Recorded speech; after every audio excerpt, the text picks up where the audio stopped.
Welcome to Transcending the Rabbit Hole. I'm Brandy Anderson. I'm a spiritual director and Jungian coach on an ever-winding contemplative path of becoming. I'm the author of Through the Veil, A Glimpse into the Afterlife, and co-host of Spectral Symposium podcast. I'm joined today by my very good friends and co-hosts, Annelise and Parker Bess. Annelise is a singer-songwriter, sound healer, and spiritual influencer dedicated to raising human consciousness as she shares her awakening journey on TikTok. Parker is a true knowledge seeker and truth bringer in the realm of esoteric wisdom. Parker has a solid understanding of metaphysical concepts with expertise in the shadowy corridors of secret societies, occult knowledge, and ancient aliens and ufology.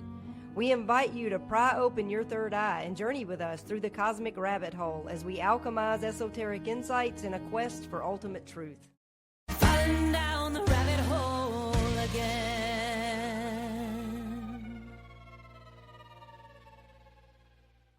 Welcome to another episode of Transcending the Rabbit Hole. Today we're diving into one of humanity's oldest and deepest mysteries, the afterlife. What happens when we die? Do we simply stop? Do we carry on, or do we transform into something else entirely? Across cultures and religions, from near-death experiences to mystical visions, the answers are wildly different and endlessly fascinating. In this conversation, we're not here to solve the mystery once and for all, but to explore it from various angles and share from our personal experiences. So join us as we tumble down the rabbit hole of what might await us beyond death. Annelise and Parker, it's a privilege to transcend this rabbit hole with you guys. It's great to be here, Brandy. Thank you. Yeah. Great to be here. I'm excited to talk about this. Yeah, me too. And you should be the expert on this, Brandy. Yeah, And absolutely. Yeah. I don't know if it's worth sharing, any more about your background, but I'm excited to talk to you about this. Yes. Well, I wouldn't say that. Here's the thing. The more that I know, the more I realize no one will ever know. It really Yeah. is a great mystery. And I mean, I Yeah. think, though, that we can know enough that we don't have tremendous fear around the topic. So that, to me, is what meant the most about being able to communicate with the other side, just having some kind of comfort and peace in the things that they were able to share with me. Right. I love it. And I think, Yeah. everybody has this question at least once in their life. So this is Oh, a yeah. good topic to discuss. Yeah, for sure. Well, I thought a fun way to open this episode would be with an icebreaker, a good old Sunday school icebreaker. Yeah. No, but just for fun, if you could ask someone on the other side one question about the afterlife, what would it be? That's a really good question. I'm going to let you go first, since I have had the opportunity to ask people on the other side some questions. Gosh, my question for the other side would be, what kind of civilizations were before this? Like, was Atlantis what it was, what we've all kind of, at least what I've come to think of it as, the last civilization that was highly advanced in other ways rather than kind of like how we are. We have electronics and computers. They had like soul energy and they were able to tap into the earth, electromagnetic grid through all their pyramids and stuff. So that just really, that would be my question. And just like, was Atlantis real? Was it everything that I've just obsessed about? Yeah, that's a really good one, truly. What about you, Annelise? Oh, well, I think mine would be, do we ever return to source, fully return to source, back to the light, back to home, not just reincarnations or a heaven and a hell, but like are we ever home again where it all started? Yeah. Deep. Yeah. Yeah, I love it. That's a really great question. What about you? So I have had the opportunity to ask a lot of questions. Yes, you and I have. would say probably one of my top questions, the question that it's just a burning question, was how would you describe God? That's one of the questions. So yeah, maybe I'd go with that one. How would you describe God if I had to narrow it down to just one question? That's a good one. Yeah. That's a good one. And what was the answer? That That's right. Yeah. So when I asked, how would you describe God? She said, you. Y-O-U. Mhm. And my family nearly fell out of their seats. They were like, oh my Yeah. gosh, that's for me. And I'm like, wait a minute. No, she's not saying, like me, Brandy, the ego self. And then the next thing she said was love. And so then they all took a sigh of relief. She just said, God is love. And then she said, all is God and God is all. So that was the answer. It was you, love, and God is all. All is God. That's beautiful. That is. And when you think about like how everything is energy, vibration, and frequency, that aligns perfectly with that, Yeah. To me, it would unlock a lot of a lot of windows or whatever. Right. That's a big key. Yeah, it was a really helpful answer. Very. Absolutely. Yeah, well, so I thought we would kick things off by, I don't know, the age-old question, right? It really is the million-dollar question. What happens when we die? So, Annelise, what happens when we die? Yeah, because I should know, right? Yeah, tell us. Well, I wish I could say I know, but no, I don't know. No, as nobody knows, but I have knowings and I have some experiences and some background, I guess, that have helped me shape a view I'm very at home in. Of course, growing up, I thought it was one way, but now I would say death isn't an ending, but more of a transition where your body stops, but the consciousness continues. So like slipping out of old pair of shoes, you keep being you, but you're somewhere else. I think my hope is that we return to God in a very going home kind of way, because that's what I feel I need in my soul. But I also think there's a big likelihood of reincarnation being the path we take after death. But I think we get a little bit of a respite. At least I hope. Again, these are all just kind of where I've landed. Basically the reincarnation heaven mindset, but heaven isn't what I used to think it was. So I think we continue being. We never quit.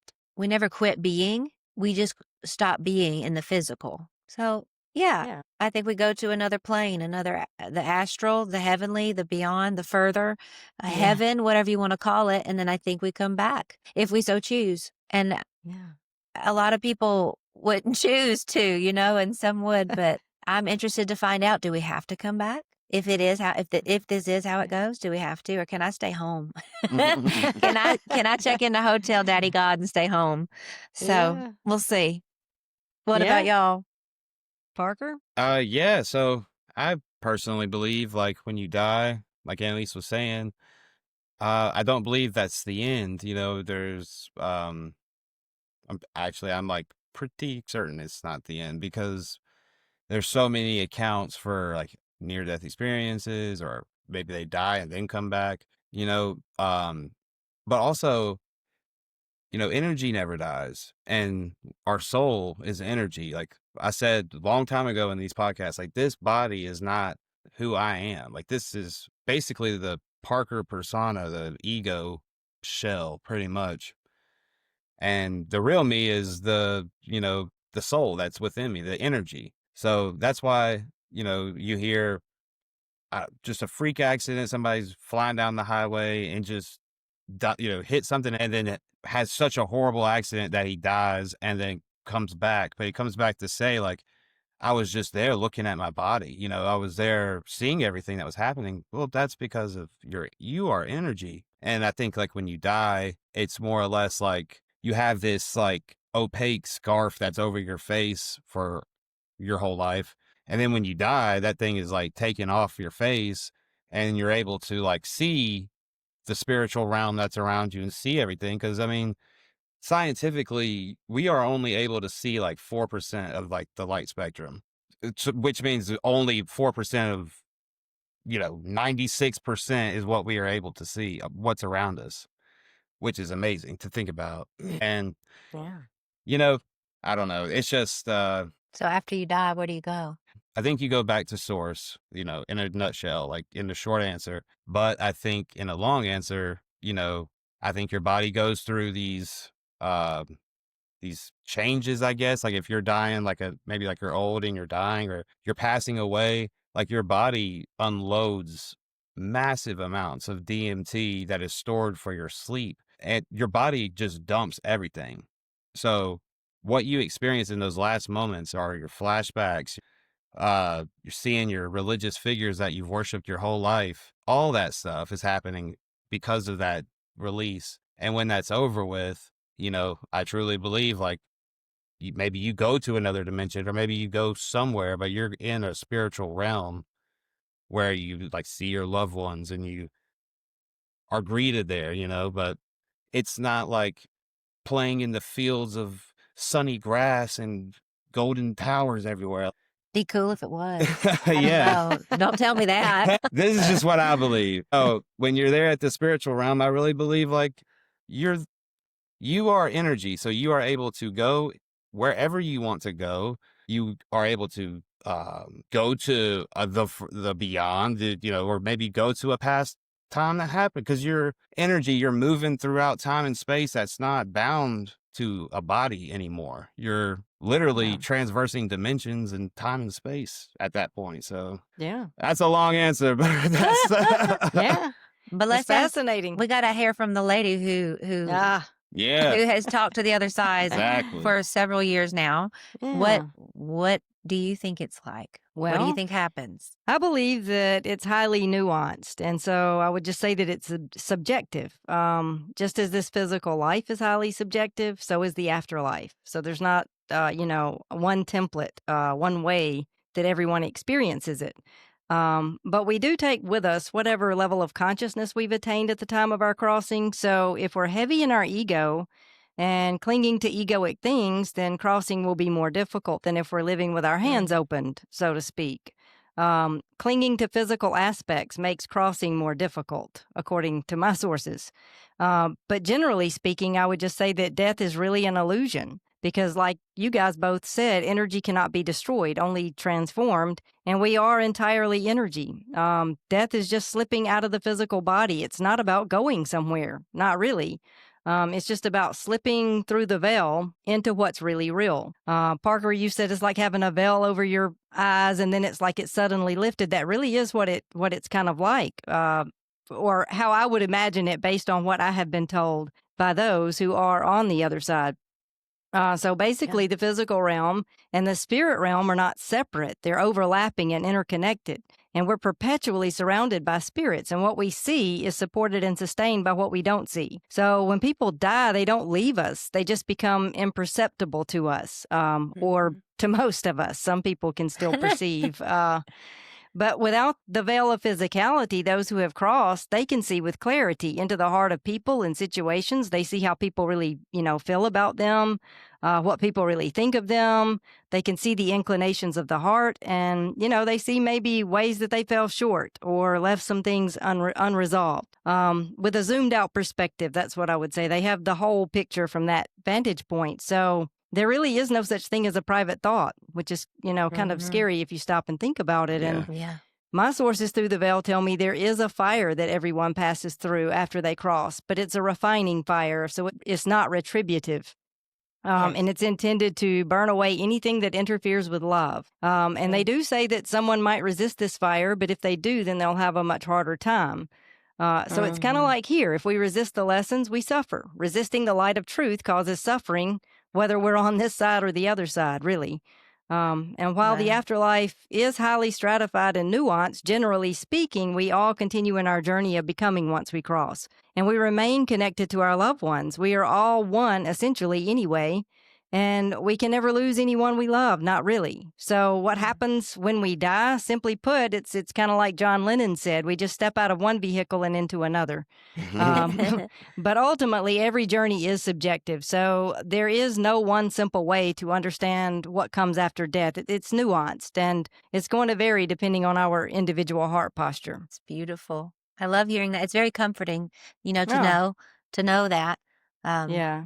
For people who question it, to know it directly, know like there definitely is. You keep going. Consciousness is too vast to just vanish after this little fleeting life.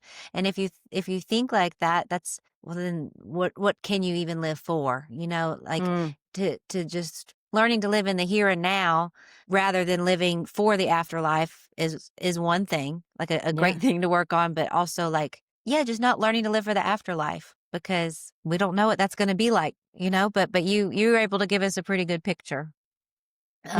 You mentioned that refining fire. I just want to ask, like, what types of people are you told have a harder time going through that refining fire than other types, where maybe, you get to the afterlife, you expected one thing, you expected the pearly gates, and you see something totally different. Not that it's bad, but it's not what you were told to expect. Like, how do those Yeah. people handle it? And Yeah. what's the fire? What's more about the fire? Yes, well, the fire is the full light of clarity, the full light of truth. And so basically, people who live in duplicity will have a harder time with that fire. People who are living inauthentic lives. Um, Clinging to illusion would be one way to say it, perhaps. And one of the other questions, I said my top question was probably to ask, "What is God?" But another pressing question that I had, and I asked it multiple times and in multiple ways, like I reframed the question and asked it over and over. And it's like, how do we obtain salvation? How do we become enlightened? How do we uh, obtain liberation, come into alignment? I mean, I said it in so many ways. Basically, how do we get inner peace? And every time, without fail, the answer to that question was let go. And so it really is like the mystics say: if you let go before you die, then death will be a breeze. You'll just slip right through the veil, and there'll be nothing to it. It's those who are still clinging, who have not let go, that are going to have a harder time in the fire. It sounds like what you're saying is you can let go now, or you can like you can do the inner work here and now in the physical, which is much Yeah. easier than this cleansing spiritual fire that'll do it for you on the other side, right? It's easier here. That's right. The mystics say if you die before you die, then you won't have to die when you die, and that really is the truth of it. And my grandmother, has reiterated over and over, it is much better to do your work now. She has stressed the fact that it's better to let go while you're in the physical than to have to, face that in the fire on the other side. Yeah. So what would you say to like somebody who or what how would it come across, I guess, if you're just like a egotistical maniac that is just like obsessed with like money and power? Like what does that look like compared to somebody who is, I don't know, the poor Indian boy who died of, Yeah. starvation? Well, I mean, it'd be extremely, I would say, excruciating for the person who's still clinging to power and money and control and those kinds of things. Basically, the fire is intended to burn away anything that interferes with love. And so that kind of says it all. If you live a life, of love or from love, then you'll have a relatively easy time passing through the fire. But those who, are not living from love will have a more difficult time. Yeah, I mean, it's just the full light of clarity. It's truth. It's how Yeah. much truth can you handle, and we all live somewhat in duplicity. I mean, even if we are attempting to live from love, there are parts of ourselves, shadow elements of ourselves, things that we would rather not face.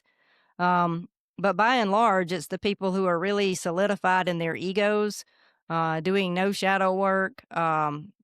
That religious ego is something they have to burn up too, isn't it? Oh, goodness, yeah, and that's Like probably the real biggest big. impediment, according to my grandmother, because people, in the religious side of things, people think they've already figured it all out. They think, "Oh, well, Yeah. I'm going to heaven when I die." So they are really not typically trying to do any kind of shadow work. They're not trying to let go before they die. They think, "I prayed the prayer, I'm going to heaven when I die." And so, yeah, the religious ego, what I think Ken Wilber said, that most of religion is just the false self or the ego self dressed in drag.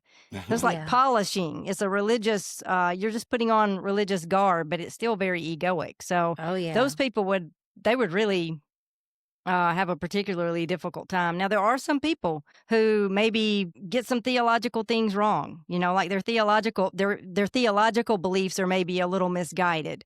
Maybe they believe there's a literal heaven and, just things like that, but they're living from love. So those people, while they might be surprised how things really are when they cross, they don't have a hard time in the fire because they are living from love. It really isn't about what you believe theologically or love. philosophically. It boils down to your heart posture. And are you living with an open heart? And that really is it. Are you living with an open heart? Yeah. That's the wildest thing to me, that I ever thought that the way I think about something could determine where I go when I die. That a thought form I hold in my head about Jesus or God could determine my afterlife. That if I just thought it hard enough, I'd Yeah. go to heaven. Or if I didn't think it hard enough, I'd go to hell. I mean, that is insane. Learning how the afterlife really is through, well, being your friend, but also, just studying like ancient Christian views on the topic, the Gnostic views, has helped a lot, a whole lot. Yeah. Yeah, because I mean, it really is. I mean, well, Jesus's entire message was a message based on love, and living Exactly. from love. And in the church you hear it, if you were to ask someone, they would say, "Oh, yes, love your neighbor as yourself, we are to love our enemies and pray for those who persecute us." I mean, they say those things. But by and large, they generally believe that you could maybe miss the mark a bit on the love on the love aspect of things and still go to heaven when you die. So because Yeah. it really is about making that mental decision, Yeah. For Jesus. That Very and, much.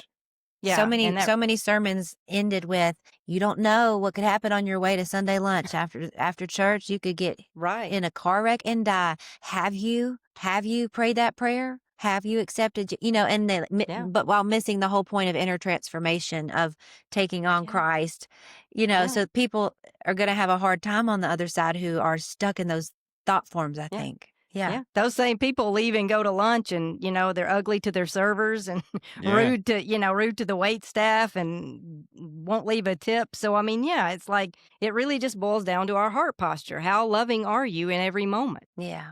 Yeah. Yeah. Well, Brandy, I'm going to ask you a question that may have never came up before, but what happens like if somebody has a personality disorder that doesn't allow them to operate normally or within the consciousness of the world to like not be an asshole or not Yeah. be a narcissist, like Right. Yeah, and that's the thing. I mean, we're what we're talking about are people who are making a choice in some way. And I think sometimes it gets kind of convoluted, like how much of our personality is a choice, how much of it is maybe a mental disorder or something like that. And yeah, for people who are able to make the choice, maybe they were born with some sort of like mental illness or something like that, or some sort of disability that prevents them from choosing love or choosing to live in service to others, or however you'd like to say it. Then yeah, I mean they also wouldn't have a hard time in the fire. So the fire is not retributive. It's not punishing. It really is just the full light of clarity. And so yeah, if you have something, some sort of physical or mental disability that would prevent you from being able to live in the way that I'm speaking of, then that is a different matter entirely. gotcha. Yeah. When we were leaving our church and kind of having that difficult meeting with our pastors, I remember he asked me, "Well, what do you believe about salvation and the afterlife, and like what's it all for? Where do you go? Like if you have these differing beliefs, tell me like what, And I said, basically, I see us, as we've kind of said a lot, all as fractals of this one light, this one God. We use that word. Yeah. And I think we return to the source of it all.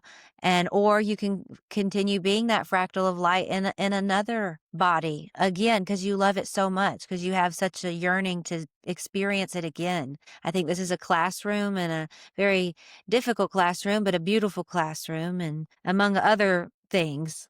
And he was like, "But where's Jesus and all that? Where's Jesus?" Well, this is the way Jesus showed, this letting go, this Yeah. abandonment of control, and uh this understanding of the kingdom within. And Yeah. he didn't know what to say, and that's fine. But when you have such differing beliefs in the church, it does make it hard to communicate Yeah. any further. For Yeah. sure. Yeah, and I mean, I guess I would say also, to kind of circle back to what you were asking, Parker, it really boils down to, have you reached a level of consciousness where you can be held accountable for your Um, choices, and so that maybe is a better way to say it. So yeah, yeah. if someone is not, at a conscious level, kind of like a dog. If they lash out and bite someone, they're not operating at a level of consciousness where they're really, operating in malicious intent, like their heart posture isn't closed.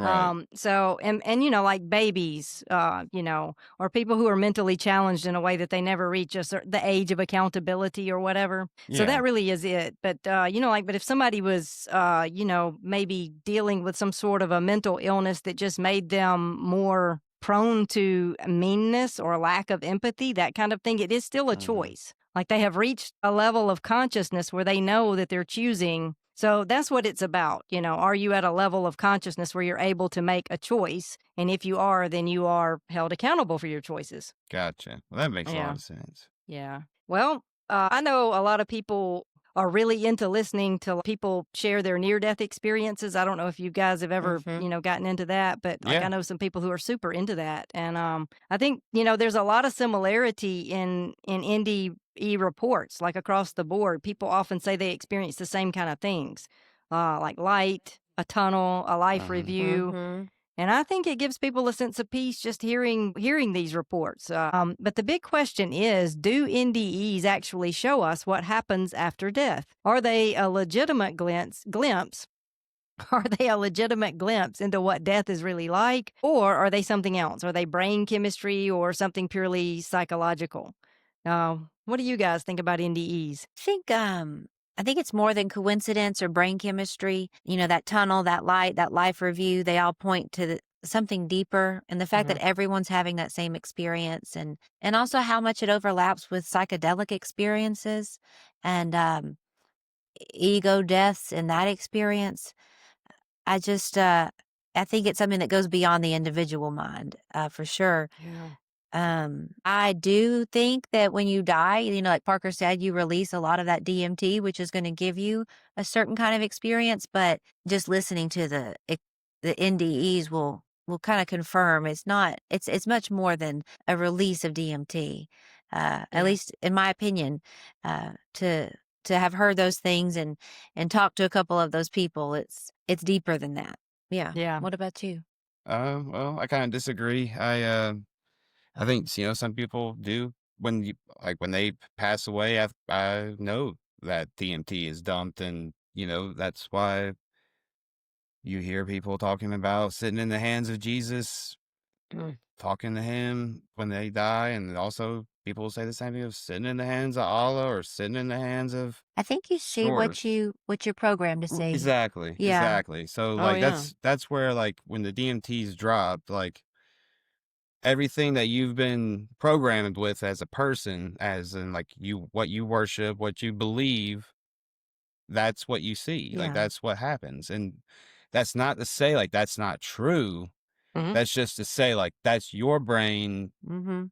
you know, adjusting to this DMT that's happening to transition you from this life into the next. Yeah. You can't just, I mean, I guess it does happen where you just go like, somebody gets their head cut off or something crazy where it's Yeah. just like, boom, and it's done. But like most people have to have that like transition of the seeing whoever you believe in, and then, maybe a life review of all your memories being dumped at the same time, because that's what that is. That's your brain triggering this is the end, this is it. That's your brain saying, Yeah. I'm an organ, I'm dying, I'm letting go of all the information right here, boom. And that's what that is. And it's just Yeah. a nice easy, or what it's intended for is a step into the afterlife from that, because you're being comforted, you see your life review, so on and so forth. And that happens with every single person, it seems like. And also, just from near death experiences, I haven't had one per Yes, se. you have. Well, I don't remember it, but I have had one. I just don't remember it. I do. But I do know, like, my mom had one where she was a kid and she like stepped on like a dirt dauber's nest that was in the ground, and the sting that hit her foot had, like, I don't know, something on it that was just toxic. Anyways, she started to go into like blood poisoning, and it's like going up her leg. You could see the line, she said it was going up towards her heart. And then Gosh. eventually later that night, like, she just started floating towards the ceiling, she said. And she said it just, she just was rising up from her bed and got to like the popcorn ceiling, in her room. And she said she turned over and saw her body laying in the bed, and her brother was like in the floor, still like talking to her. He was talking to her before. And she said that, like, she was like, I see myself, I see you, I see myself. And she was like talking, her body was talking, but she was like talking while she was up in the, she could see Wow. herself, is what I'm trying Yeah. to say, and it was all happening like that. Wow. So, I mean, I totally believe, like, obviously, like, we're energy, and that's just proof in itself, like, she was Yeah. outside of her body looking at it. I don't think you really disagree with me, by the way. I think you think DMT plays, what you're saying is whatever you believe in, DMT will electrify that. Like that's your permission slip to pass. So like in my schema, my DMT trip, I might see Jesus, but Right. in our neighbor's schema, he might see Buddha. Yeah, So, exactly. but it's not that none of them are real, like you said, but it's your imagination You're the probably creator. plays a big role in the transition. But you know what? Enough with that. What do you think, Brandy? Because I feel like you Yeah. can give us some clarity. No, I think you guys are really hitting on it. And yeah, very intuitive what both of you have said, because I've actually asked my grandmother about that. And she says that most NDEs are spiritual experiences, but not at all what death is really like. So she said it's more like a dream. It's an interface with the astral realm, but not what it's like to truly die. She said it's like being in the waiting room, and the experience is real, and it's often profound and life-changing, but it doesn't pierce the veil into the afterlife, actually. She said some reports are just psychological projections, like what you guys are talking about. Basically, people are projecting their psychological material onto the experience and having the experience that they need to have.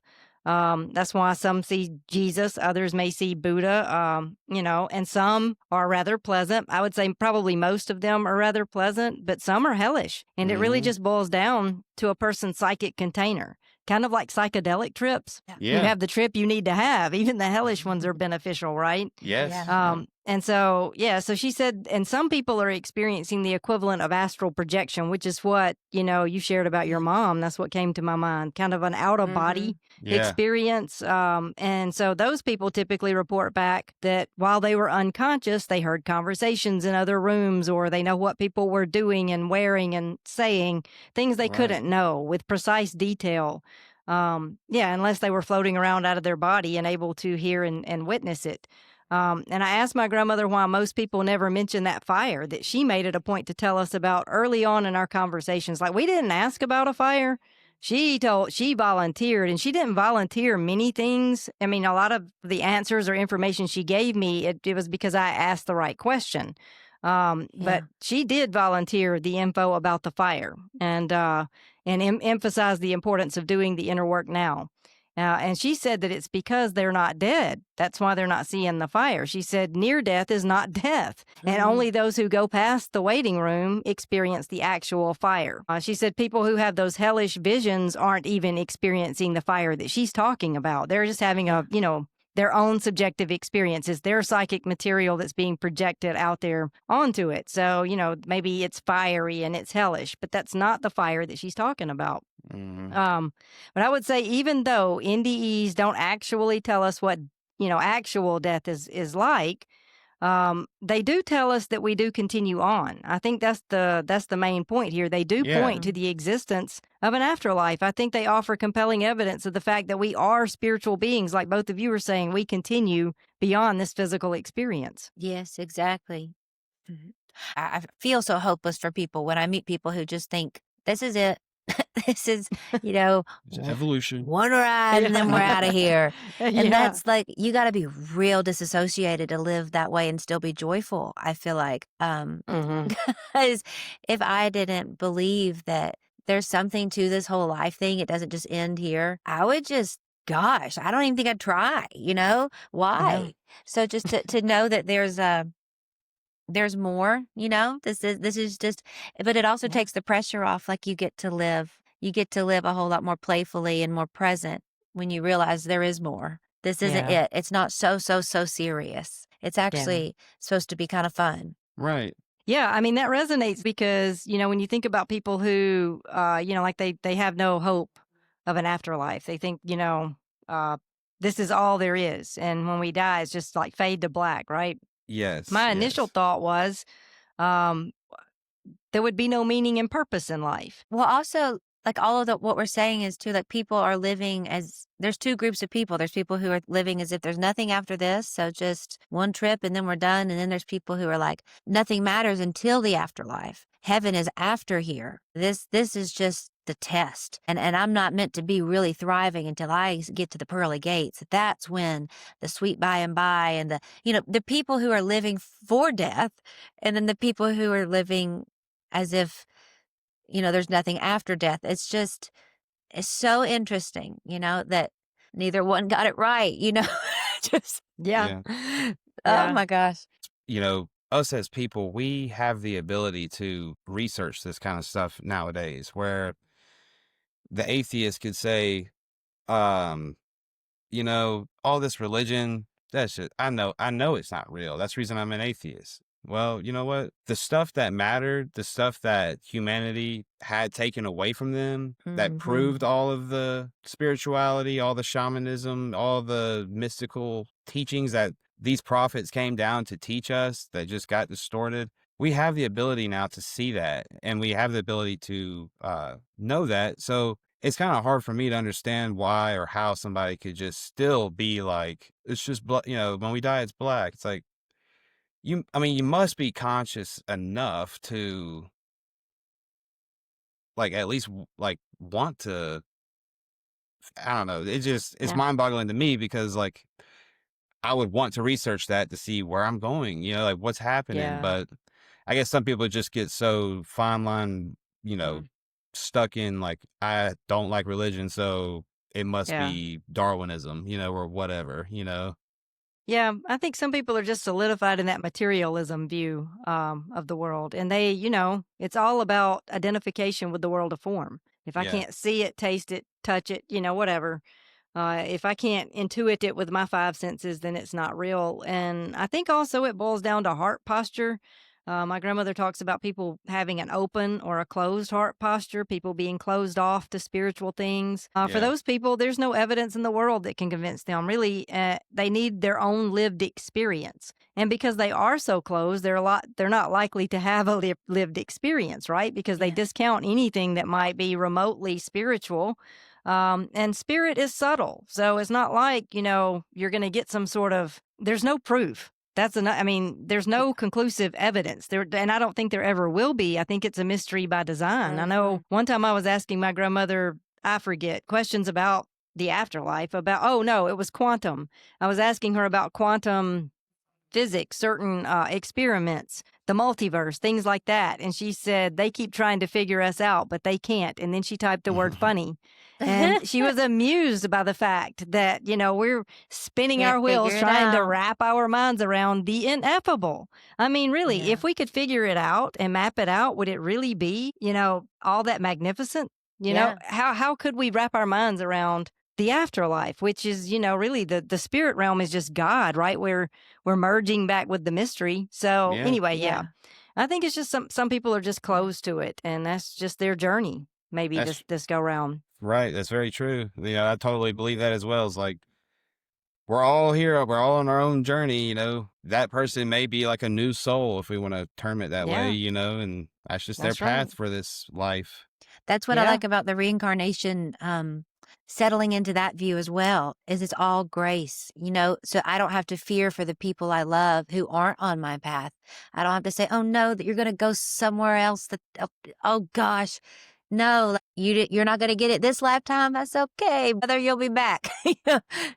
You'll be back and Yeah. you'll get new lessons and you'll figure it out maybe that time. And I'll see Yeah. you then, There's Yep, just catch a you on better the way to flip look. side. Catch you on the flip side. Yeah. Exactly. It's Yeah. and realizing that the spirit, excuse me, spirits or the individualized part of spirits that can travel back to visit loved ones. That changes everything, especially when you have lost loved ones. Yeah. So it's all just grace when you step into these different worldviews. Yeah, for sure.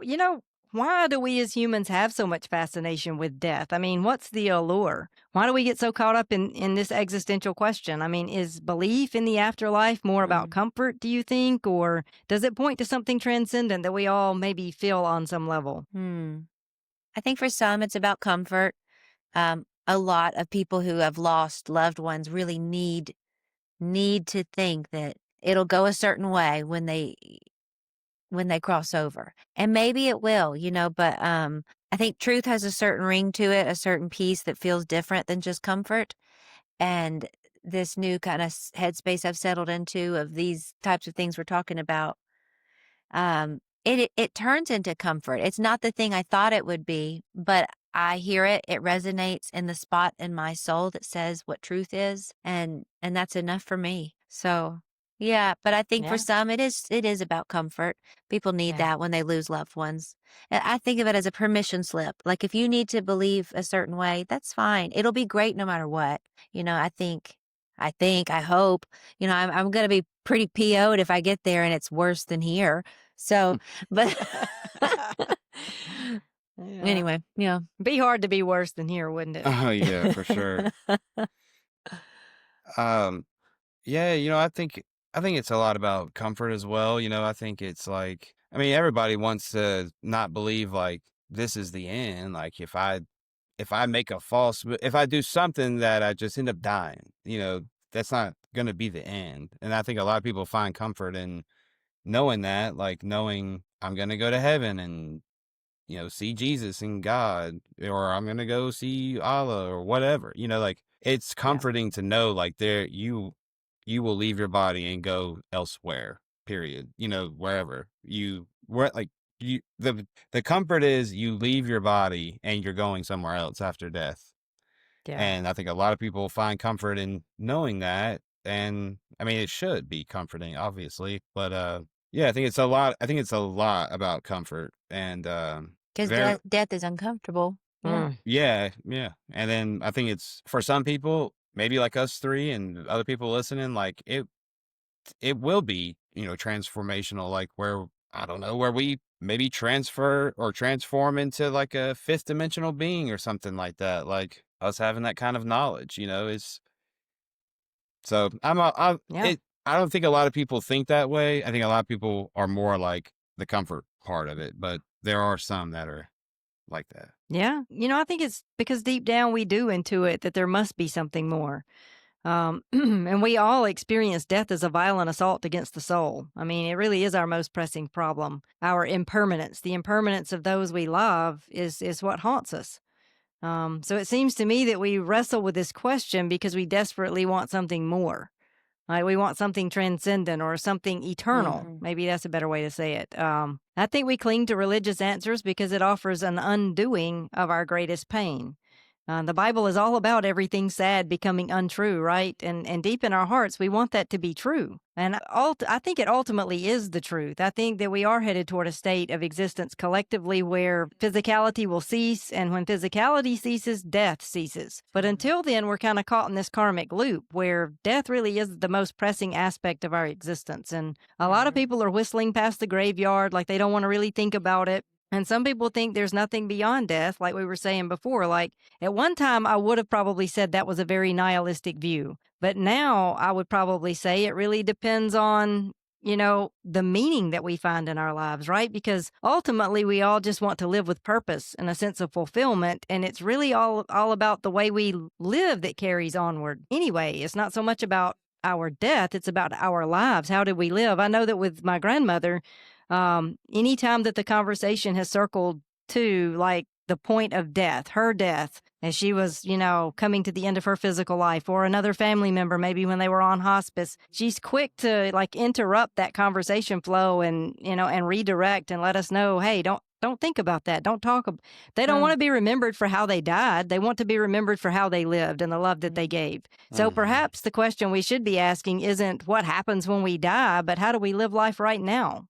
And to that, I would just say be fully present, stay down and open, live open-heartedly, and embrace life. Because in reality, time is not running out because time is an illusion. Death is an illusion. And this moment is all there really is. So what stands out to me as a result of my conversations through the veil, probably the most, is that we spend our lives on things that don't truly matter. We squander our lives not being fully present. We're just lost in thought.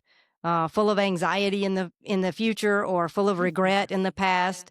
and our lives just fly right by. And then we get to the end of it all and we realize that death isn't our biggest problem after all. It's that we don't live the lives that we're given. Like we squander the moments and we resist the lessons while we're actually here. Oh, that's beautiful. I agree. I think it's a classroom and a playground, but we get so caught up in the roles we're playing and we get stressed out about playing the role just right and, surviving the physical part of life that we totally miss the boat of why we're here. And yeah. Yeah. Yep. I think people are missing the boat when it comes to you're here to create, and when you do that, you're living through a sense of fulfillment. And then when you die, I really feel like it might be a little bit easier to transition after living your best life like that. It's Yeah.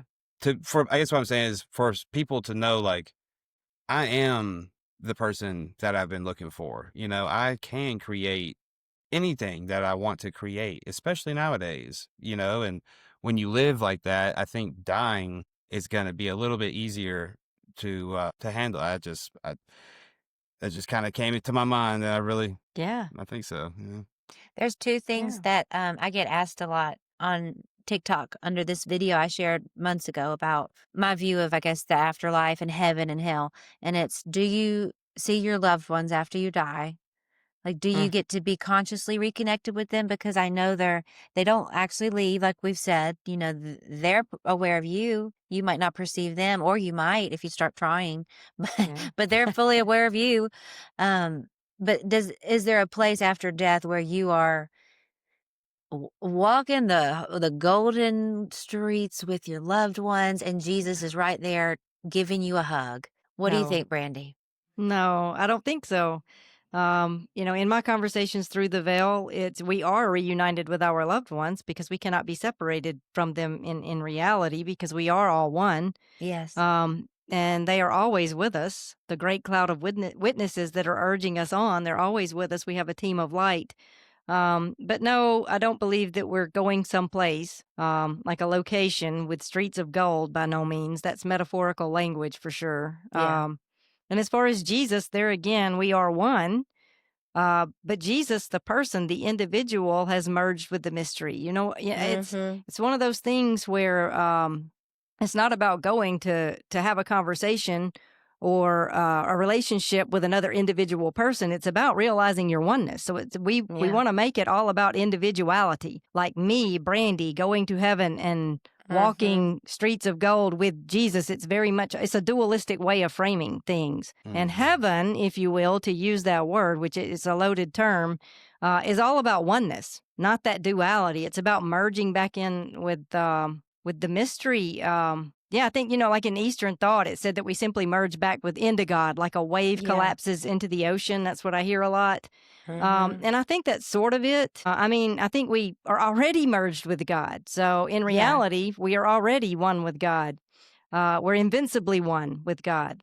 But I think at death, the veil that obscures this truth is just simply lifted and we become fully aware of that oneness. So in that sense, I think it's like merging back into God. Yeah. It's like we become the wave and then we forget that we are the sea for a time, and then we return back into the sea once more, and then we forget we were the wave eventually. And that's what I think it's kind of like when we first cross, we remember we were the wave. And if we really like to be in the wave, we won't like merging back, right? We'll be like, all of those egoic things. But in time, we'll forget that we ever were that wave. So, and for people who reincarnate, it's just like a perpetual become the wave, go back into the sea, become another wave, go back into the sea. But ultimately, we're headed to that merging. Eventually, it's a gradual unfolding. I guess what I'm saying is I don't think that we die and then we're suddenly brought completely into alignment, like in an instantaneous sense.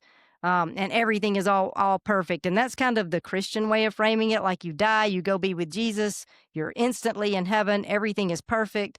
I don't think that death allows us to bypass the arduous journey of self-realization, individuation or liberation, whatever word somebody likes to use there. And that's why I think reincarnation just makes the most sense to me. We're not, we're given unlimited opportunities to learn our lessons and come into alignment. And ultimately, we're headed for something exponentially greater than this physical life. Heaven is coming to earth, to use Christian language. We are merging with God, but not suddenly or instantaneously at our death, not without facing our shadow issues and coming into alignment with truth. And I'm not Gnostic, so I don't think physicality is evil. I just think it's a chrysalis, and we're being transformed through it into our true essence. Mm-hmm. Everything you're saying, I know you said you're not Gnostic, and I'm not Gnostic, but everything you're saying and everything I've come to believe lines up with what the Gnostics believed. And that they were the earliest Christians, and they were the ones like with the Gospel of Mary Magdalene, the Gospel of Thomas, the Gospel of Philip that were kept out and of the Bible. But these texts were just as old, if not older. And in these texts, that's how they describe eternity, is like a returning to they call it the pleroma, of returning to God, to source, the fullness, the divine. But that it's achieved not through who you worship, but through a remembering of who you are. And that in their story, and they're telling, it's God, and then God begot Sophia, but Sophia created without God and into this world of form, and then she's trapped in this world of form, and I guess forgotten that she is the fullness, And so each of us has this duty to remember who we are. And that's our salvation. Once they call it gnosis. And it's not about, I know something you don't know. It's no, there's something we all know. It's deep experiential down. knowing. Yeah, it's an experiential knowing. There's something every one of us knows. And once you touch down into it, and that's that gnosis. And that's what I believe is really that salvation. That remembering, that great remembering. Either you're going to have it now or you're going to have it later, but like you said, do it now. Yeah. And when I say I'm not Gnostic, I mean, I don't believe that the physical is evil or bad. Right. And I think, that's one of the, if I'm not mistaken, that's one of the components of Gnostic thought, is that physicality is evil, bad. Some seem to think that, not all, but some, and they got that roped over their whole name. Oh, the Gnostics thought this whole thing, but there wasn't one Christianity. There were Christianities, so many of them. And they believed in reincarnation. That was their worldview, because that seemed to be Jesus's worldview based on scripture. And they believed in the returning to the pleroma, the fullness, not this whole streets of gold, like, like you said, it's metaphorical, but yeah. So if we didn't have all these scriptures taken out that tell us, like the Gospel of Mary says, all nature, all formed things, all creatures exist in and with one another and will again be resolved into their own roots. We're all remembering one at a time, and it's a collective coming home, and we can't do it just individually like the Christian worldview sets out. You go to heaven, you get to, no, it's, we all go. I feel like it's a we all go or nobody fully returns. It's when we all remember that we get to fully return and get off this reincarnation loop, like you were saying. And what y'all are all saying is essentially what the secret societies of really the Freemasons, that's what they kept secret for thousands of years. They came about back in Hiram Abiff days, which was building Solomon's temple. So thousands of years. They've been teaching their members about exactly what we're talking about, like gnosis, and a lot of their practices are the alchemicalization of like the Gnostic beliefs, the Rosicrucian beliefs, and how it all kind of like is pretty much, it's all taught like y'all are saying, as this world is energy that can be formed and can be produced, and that was hidden for thousands of years. That's why they have a G in their upside down compass, or their compass, their sign. The Freemason sign is that G is the gnosis sign. It's for gnosis. But up until like when the Bavarian Illuminati came in and took over the Freemasonry lodges back in the 1700s, that's what Freemasonry was all about, was keeping that kind of knowledge sacred and alive and not tainted. But then, Freemasonry got taken over for the most part by that sect, and that it just got taken over, and now we're at where we're at. But that's just pretty interesting. I have to say that because that's what their whole entire basis is off of is gnosis. The blue Yeah. G in the middle. That's what it's for. I didn't know that. I didn't know that's what the G stood for. That's interesting. Yeah. I definitely find a lot of truth in Gnostic thought from what I have read. Not that I have exhausted the limits of Gnostic text, but it really resonates what I have witnessed and read of it, like the Gospel of Thomas, the Gospel of Mary Magdalene, and others. I think labels are unhelpful, I guess is what I would Yeah. say, to say I am a Gnostic or I am a Christian or right. put Yeah. yourself in a box because I think there's truth in all of these different traditions, but Mhm. nobody has all of the truth and nobody's got it, entirely right. So, Right. Hey, yeah, speaking of that, there's a book I'm reading right now that I really wanted to mention because it ties yeah, into all that. But it is that Mary Magdalene Revealed uh, by Megan Watterson. And it really dives into the Gospel of Mary, who talks a lot about the Gnostic worldview of not just Gnostic.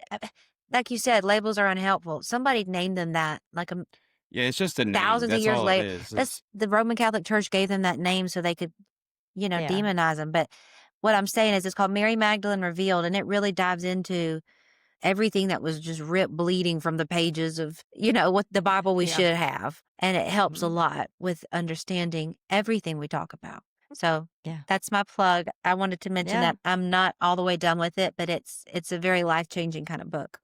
It's funny that you mentioned that book because you and I have not talked about this book, right? We I mean, you haven't. were but I just finished listening to this book because my spiritual director recommended it to me. No way. Yeah, she was reading it. She mentioned it, and I listened to it on Audible. It's a really, really good book. In fact, it inspired me to write a particular Substack post 2 or 3 weeks ago. So yeah, I Oh do. I my recommend it gosh. also. I think it's a really good read. It's really good. It's really, really good. And it awakens that Sophia, Mary Yeah. Magdalene within the hearts of everyone who is a Christ follower. Yeah. Or just to It's- everyone, period. Well, Yeah. sorry, but I just want to say this. As a man, I have noticed like women as a whole are doing things together that they don't even know. Like you just said, like with this book, and I've noticed like most women are like turning away from meat. Like that's quite odd to me. Like I mean, that's not in a bad way, but it's just like wow, like Mm-hmm. there's a whole lot of women that are saying, "Oh, I just can't even eat meat anymore." It's just. Yeah. But Yeah. I just found it, you said that coincidence of, or that synchronicity of, Yeah. your spiritual director Yeah. on the same path as this. And, There's a collective energy awakening Yeah. within Yeah. the divine feminine. But men have that divine feminine within themselves too, sure. Well, and yeah. that yin and that yang. But there is something powerful going on, I think, in the hearts of women who are awakening to this knowledge and these scriptures that speak the Christianity you never knew about. Well, the Yeah. equalness that you were never taught, The you know? partnership of Jesus and Mary that you were never taught about. It Yeah. changes so much. The divine Yeah. feminine and the divine masculine. I divulge. Yeah. That book though is No. really, I had to plug it while we were talking about the Gnostic Yeah. worldview. I love it because, mainstream Christianity is patriarchal. And so Yeah. I think that's part of what we're seeing too is that, people are deconstructing away from that mainstream evangelical line of thinking and they're exploring other ways of relating to the scriptures, relating to Yeah. Mary, to Jesus. And see, that's the thing, in mainstream thought, Mary is, A whore. presented. Yeah, there you go. She's presented as a prostitute, but Yeah. that's not true, And No. Yeah, so, it's crazy. That's such Yeah. blasphemy. That's right. Yeah. Well, I mean, the whole premise that we're separate from God is the greatest blasphemy, right? And that's right. front and Mhm. center in mainstream Christianity. So, yeah, it's really refreshing to see a lot of people kind of stepping away from that and starting to have a more balanced perspective. I'd say that in the beginnings, people were stepping away and kind of going into the other ditch. Like people would leave like the conservative line of thinking and then go into the ditch of progressive type Right. thinking, still out of balance, but in another kind of way, both very politically charged. And I think there is a middle way that, balances that masculine and feminine within all of us. And so it's really cool to see how things are kind of flowing currently and all of the synchronicities is. and everything. Yeah. And I think that's a big part of us getting to that point where heaven comes to earth. Yeah. The divine feminine coming back has to happen for heaven to come to earth. We can't just be the patriarchy. We can't just, Yeah. forget about the half of God that they don't tell you about in Yeah. modern day Christianity. So Yeah. It's integration. I mean, we have to integrate. And like you were saying earlier, it's not about one person going to heaven, me going to heaven when I die. It's mhm. about everyone as a collective moving into the kingdom of heaven, which the kingdom of heaven is within. It's a mental, everything Mhm. is within, right? When you start to Yeah. think about it, like if you hear a bird chirping, where do you hear that? Within, like Within. you hear it within. Everything you experience is from within. And so it really is about having everything in proper alignment and balance within yourself collectively as a people. And then we move into something far more ineffable than we could ever imagine, something magnificent. That's what heaven is, I think. Me too. Yeah. That place where you Yeah. no longer hear the chatter and the voice of ego and the worries and the depression and the planning and the striving and the thinking and you're just a still pond of the fullness of God breathing. I just love it. That's home to me.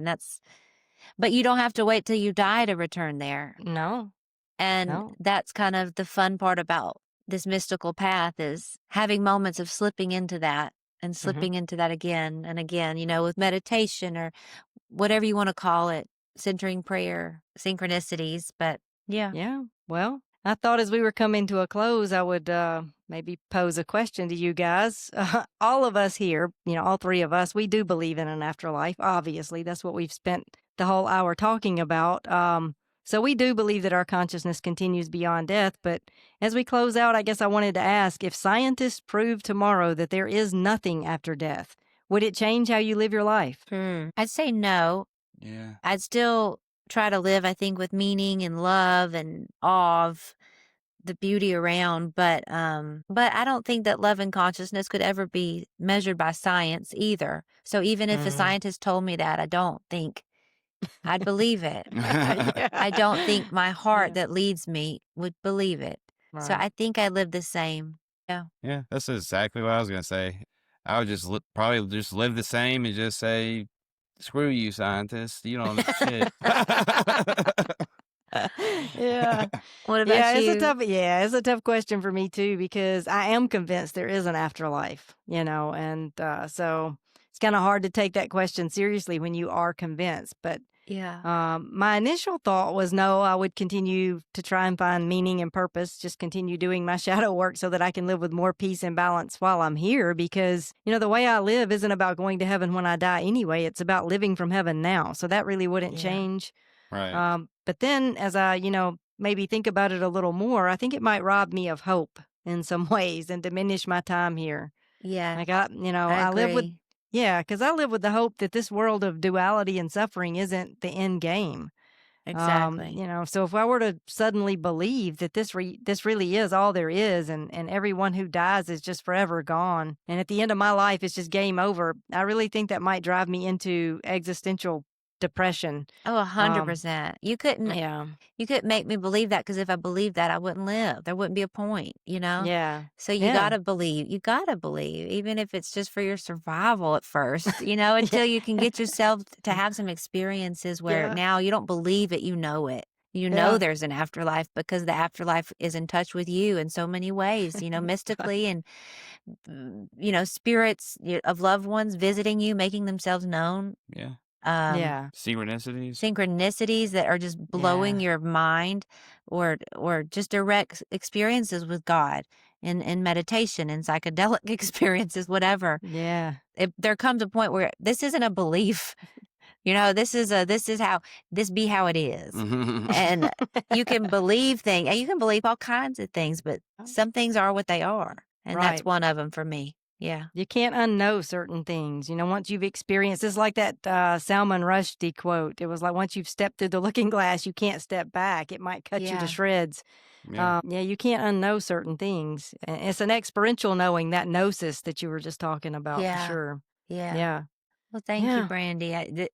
Yeah. You are the insight we all need to hear on this topic. So thank you for That's right. sharing Oh, so much and just well, yeah. it's a privilege to get to have these conversations with you guys. And Yeah. honestly, like I said, the more I know, the more I realize I will never know. So it's not as though I have, all of the answers. I don't think it's possible to Mm-mm. even have all the answers. And some of the things is asked, I mean, the answer just opens up more questions. It's not Yeah. like, oh, I have it all figured out now. It's like, oh gosh, that just kind of blows the door open to so much more unknowing. Mhm. And I think that's what it's about. It's about embracing the unknowing, really and truly. For me, the comfort is in knowing that I'm talking to my grandmother. She's there. So, I mean, that's proof to me that consciousness continues. And, every message that she gives is centered around love. It's all about just live from love, do the most loving thing, center Yeah. your life around love, just love others. Forgiveness is also another key component. And so it just gives me a lot of peace to be able to kind of rest in the things that she's told me. Absolutely. It gives me Yeah. peace hearing the things she's told you that's what Jesus said. There's a lot of good commandments, sure, but the greatest thing, it's really just love. Just Yeah. love. Like that's your ticket. Mhm. That's it. Yeah. Well, as we wrap up this conversation, I guess I'll pose a contemplative question for our listeners. What do you believe your soul is preparing you for? And maybe holding this question is more important than answering it. Thank you all for transcending this rabbit hole with us. As always, cosmic blessings and peace.